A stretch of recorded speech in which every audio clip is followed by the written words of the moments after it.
Բարի երեկո, եթերում օրակարգն է կենտրոնում եւ ես Շաքե Իսայանն եմ։ Այսօր օրակարգի տաղավարում միջազգային եւ համեմատական իրավունքի կենտրոնի նախագահ, Մարդու իրավունքների եվրոպական դատարանում հայ գերիների շահերի պաշտպան, իրավապաշտպան Սիրանուշ Սահակյանն է։ Բարի երեկո, Տիկին Սահակյան։ Բարի երեկո։ Տիկին Սահակյան, այսօր, երբ հայ հանրությունը ապրում է այսպես պատերազմից մնացած հետևանքների եւ անընդհատ սպասումների մեջ, ամենացավոտ հարցերից դարձել է եւ կա գերիների ճակատագիրը եւ արդարության որոնումը առհասարակ։ Ձեր գործունեությունը, ձեր իրավապաշտպան սկզբունքային տեսակը թերևս այս պայքարում ձեզ դարձրել են առանցքային ձայն այս հարցում։ Ուստի շնորհակալ եմ նախ եւ առաջ, որ համաձայնեցիք այս անչափ զգայուն թեմայի շուրջ զրուցել եւ առաջին հարցադրումը, որ պիտի անեմ, արդյոք ունենք որևէ դրական ազդակ այս պայքարում եւ կամ որևէ ասելիք, որը մեր եթերով եւս կուզենաք փոխանցել հայ հասարակությանը։ Նախ շնորհակալ եմ գնահատականի համար։ Իրապես սա ամենազգայուն թեման է եւ պատերազմների, հակամարտությունների դադարից հետո չլուծված մնացած մարդասիրական խնդիրը, որը ցավոք կորցրել է իր մարդասիրական բնույթը եւ վերածվել է քաղաքական հիմնախնդրի մեծապես շահարկվելով, չարաշահվելով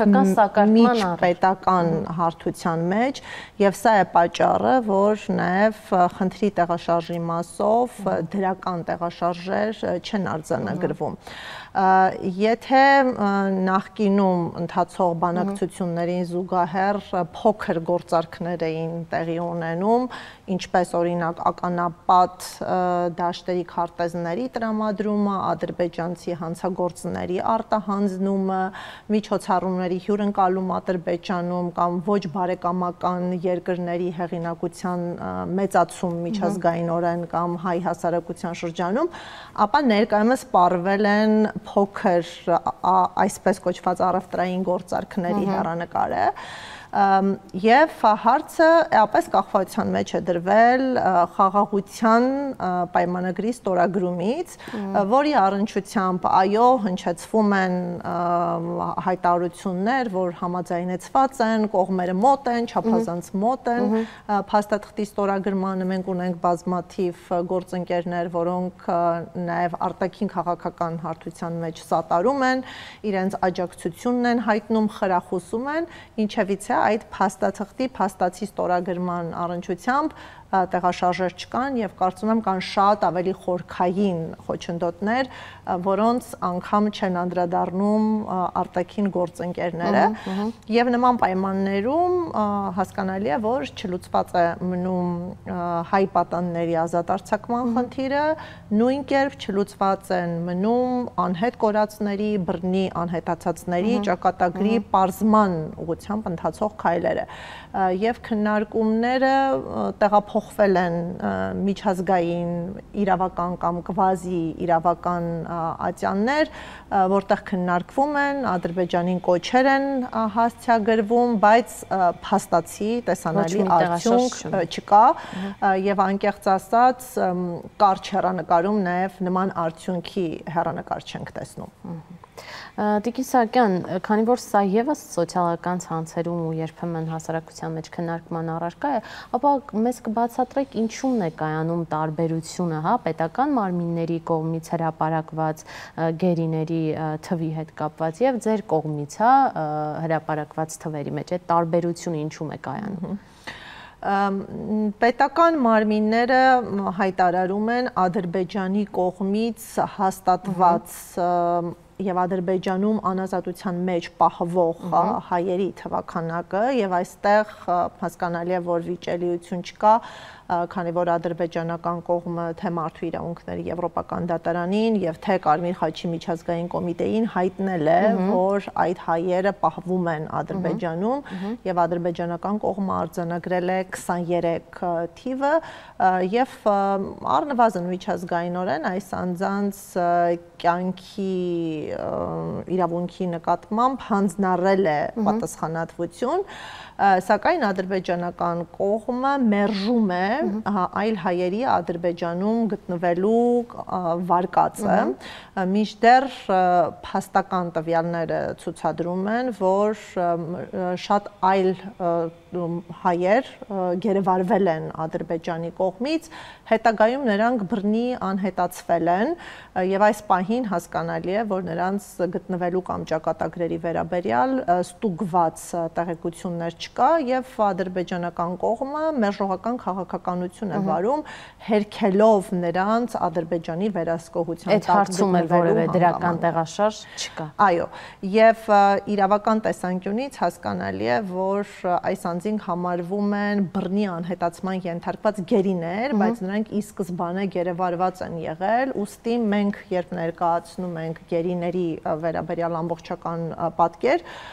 նշում ենք ոչ միայն այս պահին գերեվարման մեջ գտնվողներին, այլ նաև այն գերիներին, որոնց գտնվելու վայրը կամ ճակատագիրը մեզ անհայտ է։ Իրապես գերեվարված են։ Այո, եւ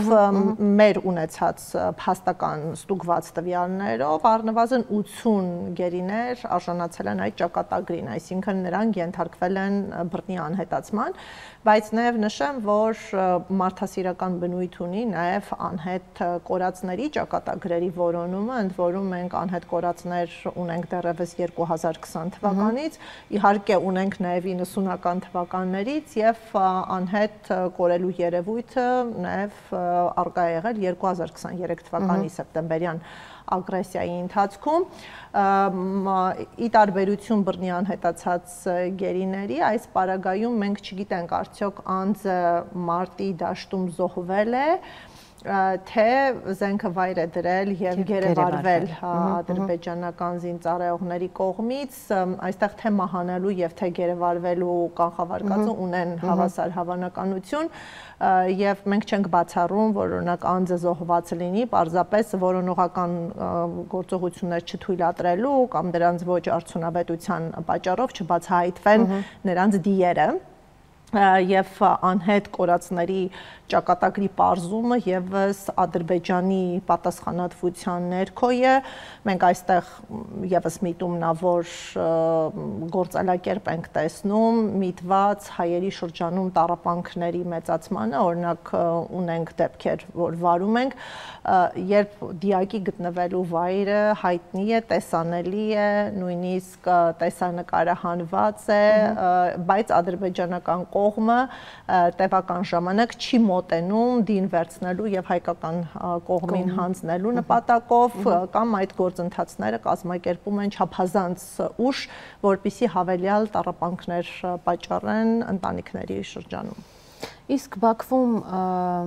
պահվող հայ գերիներից քանիսն ունեն միջազգային փաստաբան եւ ինչ առավելություն է սա տալիս։ Միջազգային փաստաբանները արդեն իսկ բառը հուշում է, որ պետք է հանձնառեն այս անձանց իրավունքի պաշտպանությունը ոչ թե ադրբեջանական ներպետական մեխանիզմներում, այլ միջազգային մեխանիզմներում։ Առհասարակ ադրբեջանական օրենսդրությունը մեծ սահմանափակումներ է տարածում օտարերկրյա կամ միջազգային փաստաբանների կողմից քրեական դատավարության շրջանակում պաշտպանյալների շահեր ներկայացնելու առումով, քանի դեռ օտարերկրյա փաստաբանը արտոնագրված չէ Ադրբեջանի փաստաբանների պալատի կողմից, այն նա զրկված է գործունեություն, փաստաբանական գործունեություն իրականացնելու հնարավորությունից, իսկ ինչպես գիտեք, այս համայնքը Ադրբեջանում եւս կայացած չէ, այն ամբողջովին ենթարկված է գործադիր իշխանությանը, հետաքրքիր նաեւ վիճակագրական տեղեկություններ կան, որ օրինակ 100,000 բնակչին հասնող փաստաբանների քանակը ինչպիսին է Եվրոպայի խորհրդի երկրների շարքում եւ Ադրբեջանում կա փաստաբանների դեֆիցիտ, այն մի քանի անգամ ցածր է միջին եվրոպական վիճակագրությունից, ինչը լրացուցիչ ցուցիչ է ներկայացնելու այս կառույցի քաղաքականացված գործունեությունը, նրանք առհասարակ որակավորումներ չեն տալիս միջազգային փաստաբաններին, որպեսզի անկախ փաստաբանական գործունեությունը Ադրբեջանում չկայանա, մյուս կողմից գործադիրին չենթարկվող եւ գրպանային փաստաբանություն չիրականացնող փաստաբանների գործունեությանը միջամտում են որակազրկելու ճանապարհով եւ արդյունքում ընդհանրապես սահմանափակ խմբի փաստաբաններ են մնացել, որոնք ենթարկվում են գործադիր իշխանության ազդեցությանը հենց փաստաբանական պալատի միջոցով եւ այս կարգավորումների վիճակի պարագայում միջազգային փաստաբանները որևէ ներգրավվածություն չունեն որևէ մեկ հաստատվող դատավարություններին եղել են փորձեր, երբ միջազգային փաստաբանը ցանկացել է այցելել Բաքվում պահվող իր վստահորդին միջազգային այցաններում պաշտպանությունը կազմակերպելու նպատակով, սակայն մուտքը արգելվել է, տեսակցելու հնարավորություն չի տրվել, ընդ որում նշեմ, որ նման փորձեր ձեռնարկել ենք նաև մենք, մեր նաև աջակցությամբ ներգրավված միջազգային փաստաբանների համար, օրինակ ունենք ֆրանսիացի փաստաբան, ով ցանկացել էր տեսնել մեր վստահորդին, ունենալով լիազորություններ, սակայն ադրբեջանական կողմը չէր ապահովել այս իրավունքը, ընդ որում մենք բավականին բաց ենք գործում եւ անգամ ցանկություն համաձայնություն ենք տալիս հեռավար մեթոդներով հաղորդակցվելով, օրինակ ինչպեսին կարող է լինել Skype-ը, Zoom-ը, այսինքն ցանկացած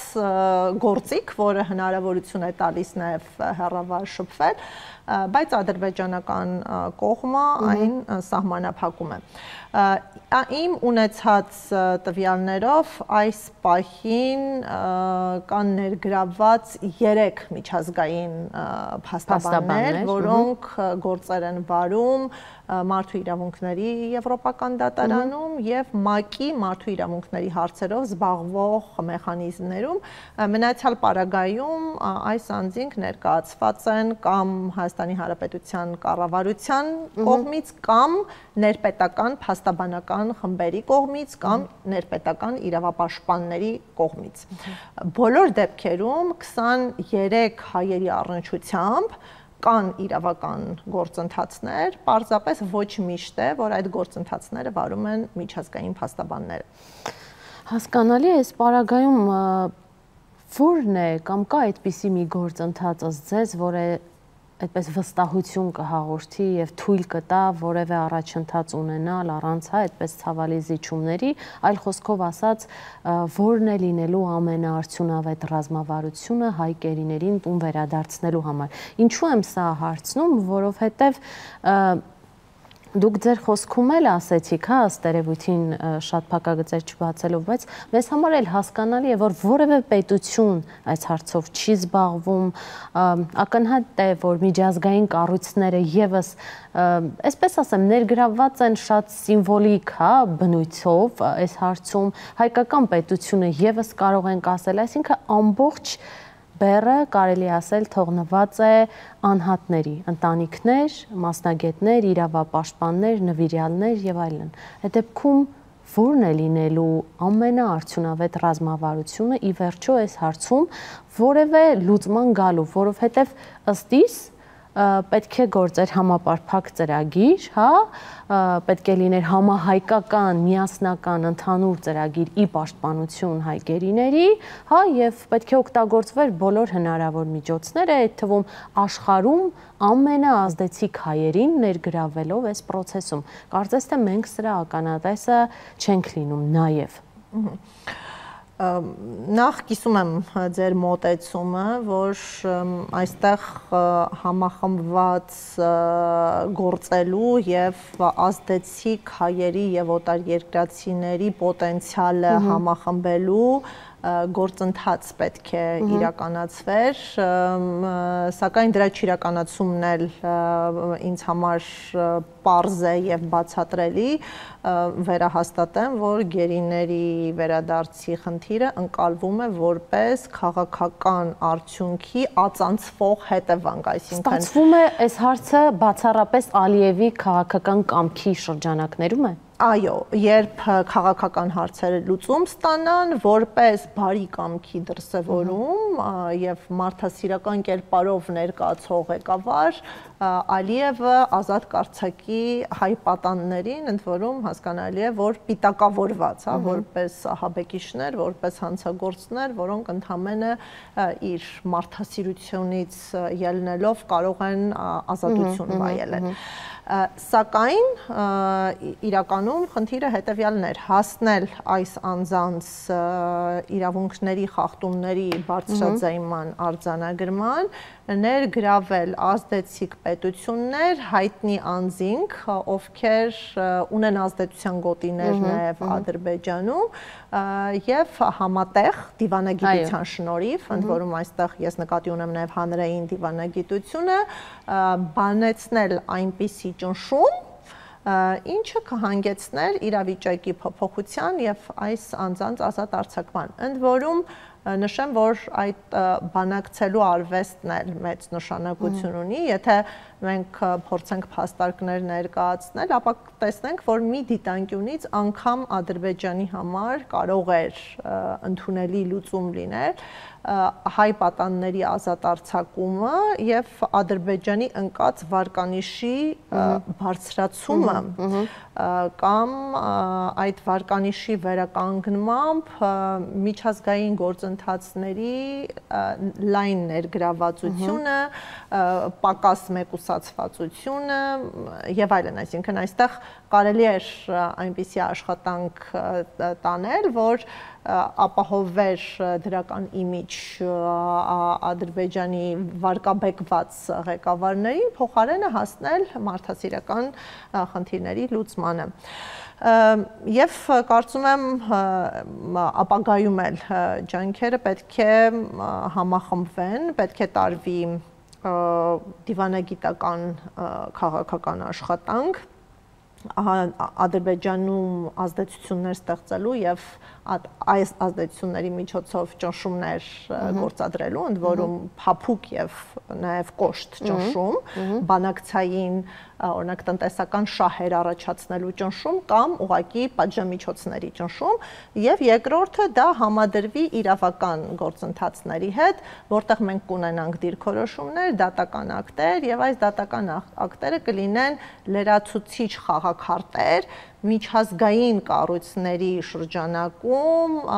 կրկին Ադրբեջանի պատասխանատվությունը բարձրաձայնելու հարցը թեժ պահելու համար, որպեսզի այն հնարավորինս սեղմ ժամանակահատվածում ստանա իր լուծումը։ Շատ լավ, ստացվում է, որ մենք կարծես թե իմպուլսիվ ենք պայքարում գերիների հարցում։ Ինչու եմ ես հարցադրում այսպես ձևակերպում, ես հիշում եմ մեր զրույցը Տիկին Մանեթ Հանդիլյանի հետ, գիտեմ, որ շատ ցավոտ է, բայց ես այս ձևաչափում որոշել եմ, որ անգամ ցավոտ հարցերին, մենք հրապարակային անդրադառնանք, տեսեք, անգամ հանրության, հանրային դիսկուրսում երբ որ կա որևէ տեսանյութեր Բաքվից, հայ գերիների հետ կապված, կամ որևէ ֆոտոներ, կա ուղերձ, քաղաքը հուզվում է, մենք բոլորս հուզվում ենք, Հայաստանի Հանրապետությունում այդ ծանր մթնոլորտը կա, բայց անցնում են ժամեր եւ կարծես թե մենք մոռանում ենք, այդ երբ որ խոսում ենք միասնական, համահայկական եւ դուք էլ ասում եք նաեւ համախմբված, աշխատանքի մասին, պարզ է, որ այդ դեպքում որոշակիորեն նաեւ Ադրբեջանը եւ Ալիևը, որոշակի հետեւություններ կանեն եւ այսպես ամբողջությամբ չի թողնվի միայն իրենց, բայց անգամ հանրային մակարդակում ես տեսնում եմ, որ այդ համախմբվածության ու միասնականության կարծես թե պակաս կա, գուցե սխալվում եմ, բայց իմ անկեղծ ընկալումները այս հարցում այդպիսին են։ Ինչ քայլեր պետք է անել, որ հանրային դիսկուրսում եւս հայ գերիների հարցը ժամանակ առ ժամանակ մոռացության չմատնվի եւ ի վերջո կարողանանք ուշադրության կենտրոնում պահել, որովհետեւ շատ նվիրյալներ, մասնագետներ իսկապես սկզբունքային կերպով իրենց աշխատանքը կատարում են եւ այստեղ անպայման աջակցություն պետք է, եթե անգամ պետական մակարդակով, միջազգային կառույցների մակարդակով մենք տեսնում ենք, որ սայլը տեղից չի շարժվում։ Ընդհանրապես զարգացումներին աջակցող ֆոն է հանրային տրամադրությունը եւ հանրությունը ստեղծում է միջավայր, որտեղ խնդիրները կարող են լուծվել կամ դառնալ անհաղթահարելի եւ հայ հանրության, ընդ որում անկախ գտնվելու վայրից համախմբումը եւ խնդրի բարձրաձայնումը կստեղծի այնպիսի միջավայր, որ հանրային իշխանության կրողները լսելով հանրային կարծիքին, կաշկանդված լինելով հանրային կարծիքի, ավելի ազդեցիկ եւ նպատակային գործունեություն ծավալեն, օրինակ, որպեսզի ավելի առարկական լինի խոսքս, մենք դիմում ենք տարբեր նաեւ երկրների ղեկավարներին, գործադիր իշխանությանը եւ խնդրում ենք պատժամիջոցներ կիրառել Ադրբեջանի նկատմամբ կամ պահանջել հայ գերիների ազատ արձակումը եւ եթե այս պետություններում հայկական համայնքը համախմբված լինի եւ ձևավորի հանրային պահանջարկ տվյալ երկրի իշխանություններից աջակցել հայերին առնչվող մարդասիրական խնդիրների լուծմանը, ապա մենք կբարձրացնենք այդ պետությունների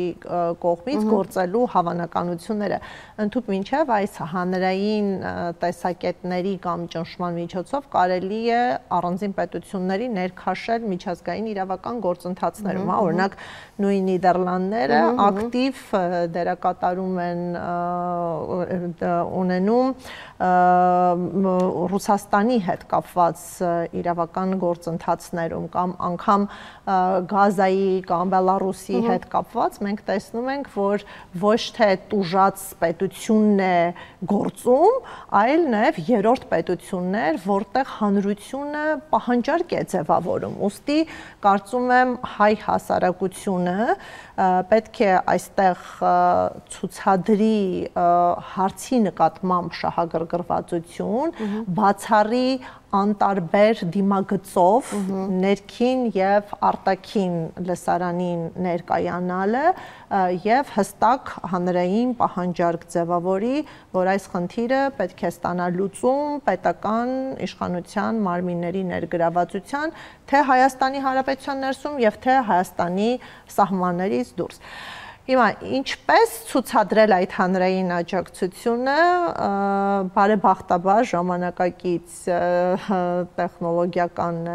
ժամանակահատվածում, երբ առանձնահատուկ դեր ունի սոցիալական մեդիան,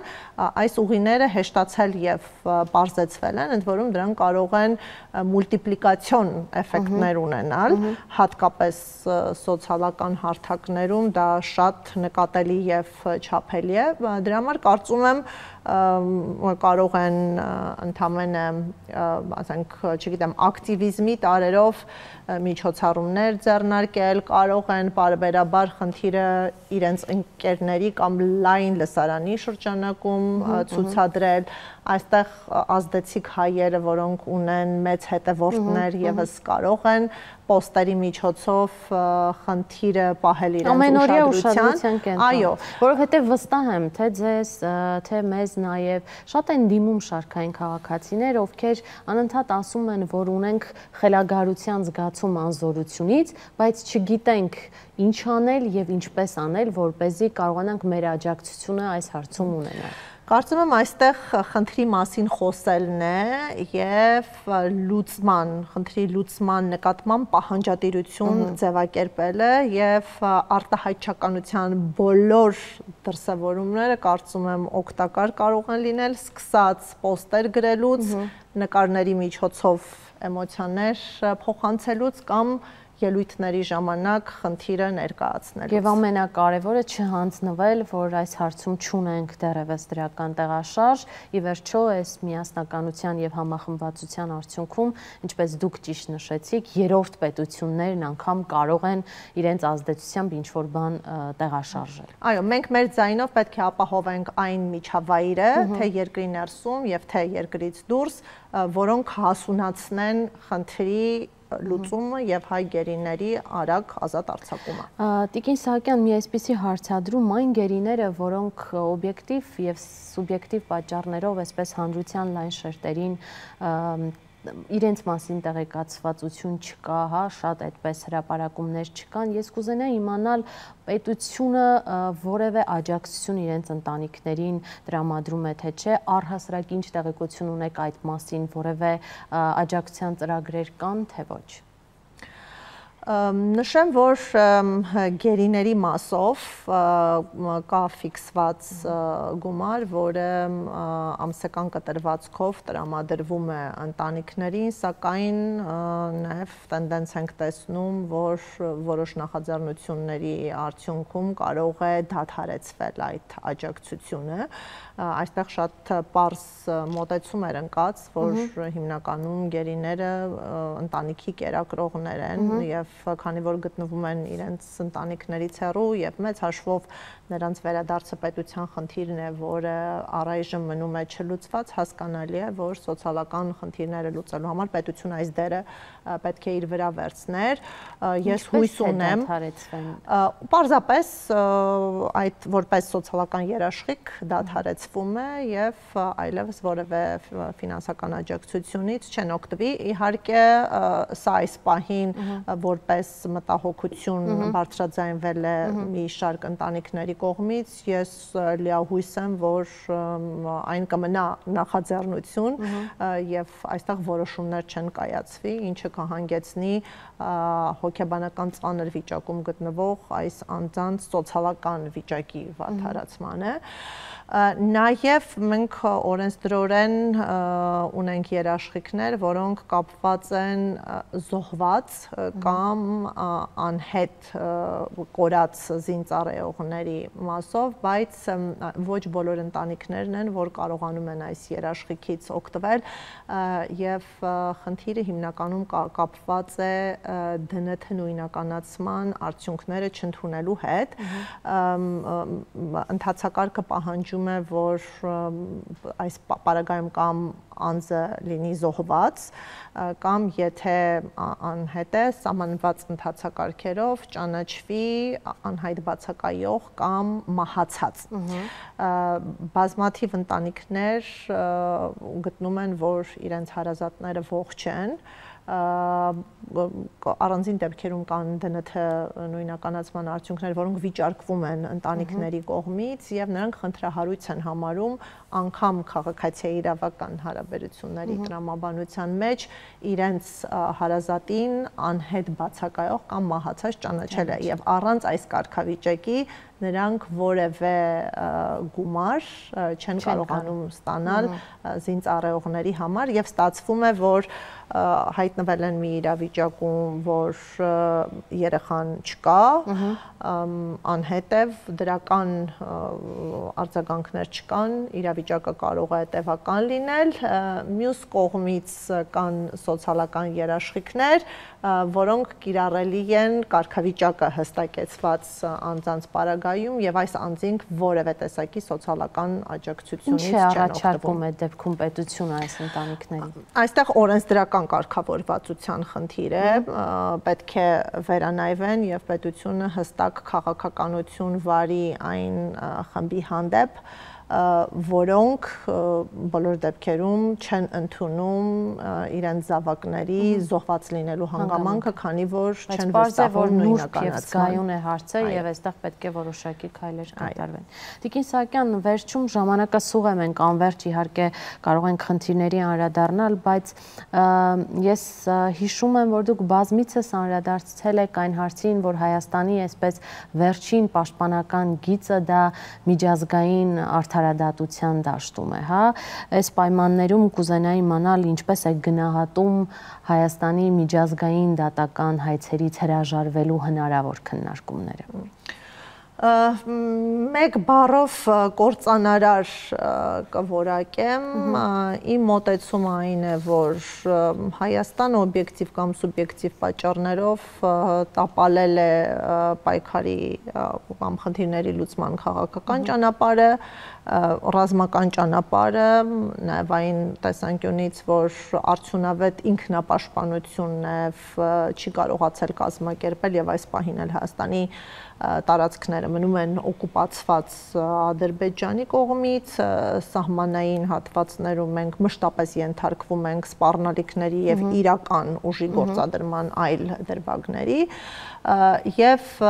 խնդրի լուծման միակ ուղին մնացել է իրավականը եւ իրավականը այն ճանապարհն է, որը թույլ կտա արձանագրել այն բոլոր խախտումները, հանցագործությունները, որոնք տեղի են ունեցել թե Հայաստանի սուվերեն իրավունքների հանդեպ, օրինակ ագրեսիան, եւ թե էթնիկ հայերի իրավունքների նկատմամբ, ինչպիսիք խտրականությունն են, բռնի տեղահանումն են, ցեղասպանական քաղաքականությունն են եւ իրավական ատյանների օգնությամբ վերականգնել նախկին դրությունը։ Իհարկե, ես նաև այն համոզմանն եմ, որ իրավական ակտերը կմնան դեկլարատիվ, եթե դրանցում արձանագրված պահանջատիրությունը, իրավունքները պետությունը իզորու չլինի կյանքի կոչել իր քաղաքական եւ տնտեսական ռազմական պոտենցիալով, բայց դա ժամանակի հարց է եւ ես լավատես եմ, որ մենք ունենալու ենք հայ սերունդներ, որոնք ուժեղացնելու են Հայաստան պետությունը եւ նաեւ պետականության այլ ատրիբուտներ են բերելու հասարակություն եւ այս իրավական գործընթացներն են, որ կարող են մեզ համար բաց պահել այդ դուռը, իրավական գործընթացներից հրաժարվելը կնշանակի լեգիտիմացնել ադրբեջանական ձեռքբերումները, համակերպվել զոհի կարգավիճակին եւ ադրբեջանական սպառնալիքների ազդեցություններին ենթարկելով ընդամենը ժամանակավոր գոյատևում ապահովել այս տարածաշրջանում։ Եթե շատ պարզ ասեմ, այսինքն եթե Հայաստանը հրաժարվի այս գործընթացներից, կարող ենք պատկերացնել այսպիսի մի սցենար, որը փաստացի հավասար է, հա, լինում, փաստորեն գերիների հարցի մոռացության, անհետ կորածների գործերի փակման, առհասարակ պատերազմական հանցագործությունների, հա, անպատժելիության։ Այսինքն, այդ դեպքում ինչ է ստացվում, դեռ մի կողմ թողնենք, թե պետությունը, որը հրաժարվում է, ինչ ուղերձ է փոխանցում միջազգային կառույցներին, բայց ինձ համար ամենակարևորը, ինչ ուղերձ ենք փոխանցում մենք մեր քաղաքացիներին, Հայաստանի Հանրապետության քաղաքացուն, հայ մարդուն, որ ինչ, որ պետությունը այլևս մեր թիկունքին կանգնած չէ։ Դա եւ այո, իրավացիորեն նշեցիք, որ բոլոր այն խնդիրները, որոնք չլուծված են եւ որոնց ուղին կարող է լինել իրավականը, գերիների վերադարձ, անհետ կորածներ, խոշտանգվածներ, նրանց հարցերը այլևս իրավական լուծում չեն ունենա։ Այսինքն այս խումբը եւս կհայտնվի փակուղում եւ խնդիրների լուծումը կմնա ադրբեջանական քմահաճույքների տիրույթում։ Բայց իմ գնահատմամբ այստեղ այս միջպետական հայցերը անձանց խմբերի շահեր պաշտպանելուց զատ նաև Հայաստանի Հանրապետության պաշտպանության ֆունկցիա կարող են իրականացնել, որից հրաժարումը նշանակում է ինքներս մեզ թողնել անպաշտպան եւ անօգնական վիճակում։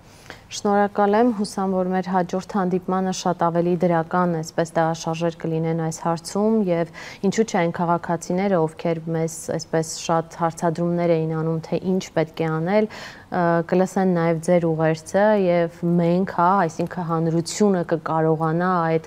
ուժի գործադրմամբ, այդ միասնական համախմբված քայլերով նաև ստիպել, որպեսզի ի վերջո ինչ որ դրական տեղաշարժ այս հարցում ունենանք։ Ամեն դեպքում մեր զրույցի ընթացքում էլ ես եւս մեկ անգամ այսպես մի բան ընդգծեցի, որ մեր պետության վերջին հույսը, այսպես ասեմ, արդարության բարոյական հենասյունն է շարունակում մնալ եւ եւս մեկ անգամ պետք է շնորհակալություն հայտնեմ նաեւ մեր հայրենակիցների կողմից, թե ձեզ, թե ձեր գործընկերներին, Տիկին Սահակյան, այս հարցում ձեր սկզբունքայնության, համառության եւ նվիրվածության համար եւ այդպես լավ լուրերի սպասումով սպասենք մեր հաջորդ հանդիպմանը։ Շնորհակալություն։ Հարգելի հեռուստադիտողներ, մեր հյուրն էր իրավապաշտպան Սիրանուշ Սահակյանը։ Եթերում օրակարգն էր կենտրոնում, կհանդիպենք։